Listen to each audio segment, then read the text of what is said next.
Hi guys, today we're going to talk about the spawn changes again and go over the full spawn mechanics for those who don't know, since now we have all the info. So for starters, the only spawning dinos by rarity are commons, rares, epics, rare hybrids, and epic hybrids. Every dino in that category, with the exception of blue for now, spawns in the wild. Why we need to differentiate rares and rare hybrids, epic and epic hybrids will be explained when we talk about spawn rates. Spawns spawn most often near drops. There are spawns that you can see from far away and proximity spawns. Spawn locations are split into 3.5 different places, and I'll explain the 0.5 later. So first of all, there's an anywhere spawn, which means any dino can spawn anywhere with an extremely ridiculously low spawn rate compared to the actual spawn zones. Then you have global spawns, which means there's a set of dinos that can spawn anywhere. So these are the global spawns. Difference between global spawns and anywhere spawns is that the global spawns are a certain set of dinos with a way higher spawn rate than the anywhere dinos, which are all spawnable dinos. Then you have probably the most important part of the spawn guide, the local spawns. Local spawns are split in 4 different locals. Each local has a certain limited set of dinos that spawn, which are not global spawns. They only spawn in each local with 2 exceptions. That extremely low anywhere chance of spawning, and some dinos do spawn in nests, which we will talk about after this. Everyone lives in a local, everywhere you go is a local. The world is split up with these locals.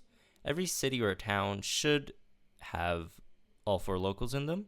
You need to explore your city or town to find out where all these locals are. There might be some exceptions for extremely small towns, but if you go just a bit further, you should find all the locals.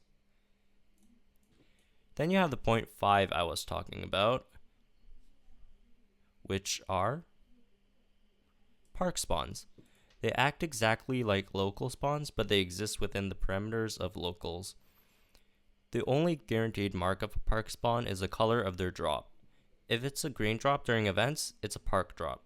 People get confused thinking all green zone drops are park spawns, or all IRL parks are park spawns, but the only 100% guaranteed factor is if it's a green drop during events.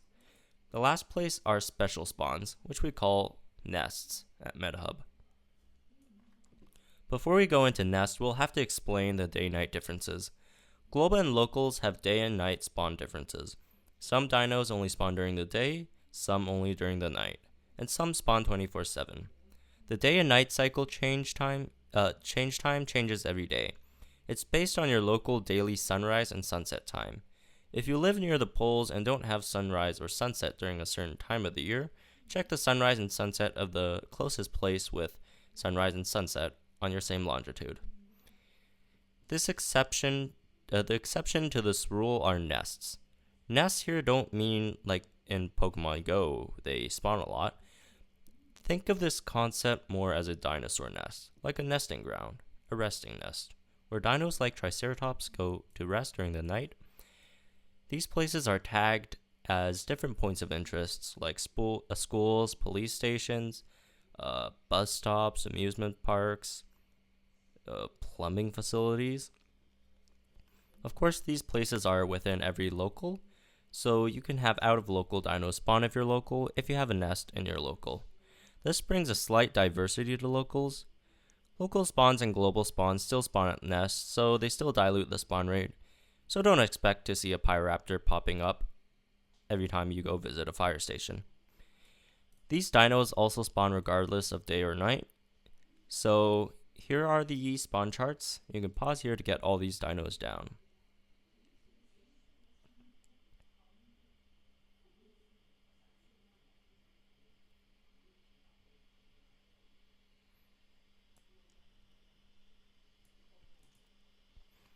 So before we go further, I'd like to talk about the spawn changes.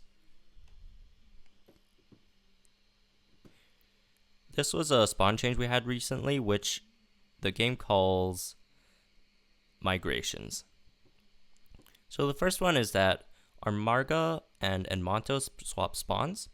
Amarga is now a global spawn, while Edmonto here is now a park spawn. Draco and Concave are new global spawns. Carno is a new local 1 spawn. Echo is a new local 2 spawn. Delta is a new local 3 spawn. And Charlie is a new local 4 spawn. Barry and Dracorex Gen 2 are now both new park spawns. Another quality of life change is that they turned Rex Gen 2, Dimetrodon Gen 2, and Postosuchus, which were old night park spawns, to all-day park spawns, since it's hard for most people to access such places at night. Now, how to recognize your local. To recognize your local, look at the dinos that spawn frequently there.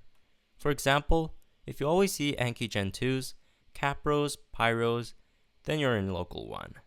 If you see Suchomimuses and Spinos during the day, then you're in local 4. If you see Diplos all day and Tarbles only during the day, then you're in local 2. If you see Dilo Gen 2s at night and see Parasaurs all day, then you're in local 3. For example, this is an area during the night. It's obviously a local 2 spawn zone. So these are the global all-day spawns, Sarcosuchus and Nindasuchus. So those are the global all-day spawns. They spawn globally all day. This is the global night spawn, Majungasaurus. Only spawns at night, spawns everywhere. And then we have, this is the Allosaurus, which is a local 2 night spawn. So it only spawns in local 2 unless it's at a nest, and it doesn't spawn during the day, only at night. And that is not a nest for it. Then we have the Suchomimus over here, which is a local 4 spawn. But if you know this drop, that is a school drop, which means that the Suchomimus is at a nest. And here we have a global all-day rare Dimetrodon.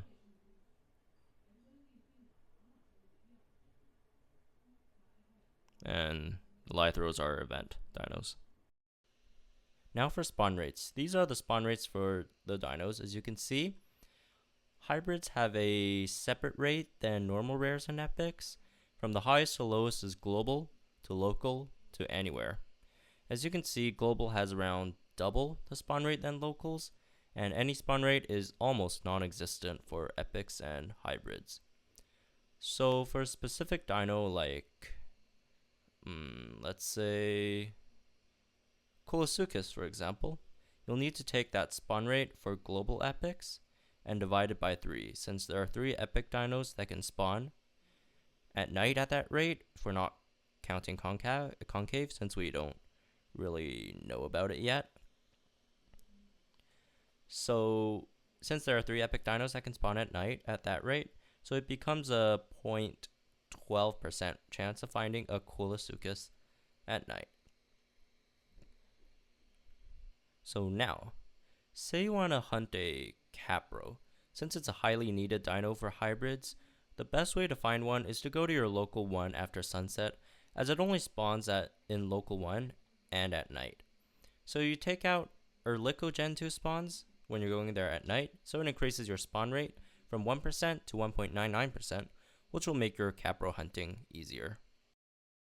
So that's it for the ultimate spawn guide. That's everything you need to know about spawns and to track down a certain dino you need. If you thought that was helpful, please leave a like and subscribe for more content.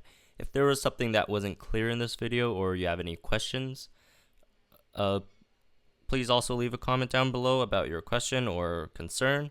You can also join our Discord, which I will link down below, and we have many great friendly people that will help you with your problems or questions. And also, if you have any evidence contributing to the time of these new spawns, please also join our Discord and inform us about it. We're still collecting data on that, so that will be very helpful. Anyways, so that's it for today. I do have an exciting video coming out tomorrow with a friend of mine, so tune into that, and I'll see you guys soon. Thank you for watching.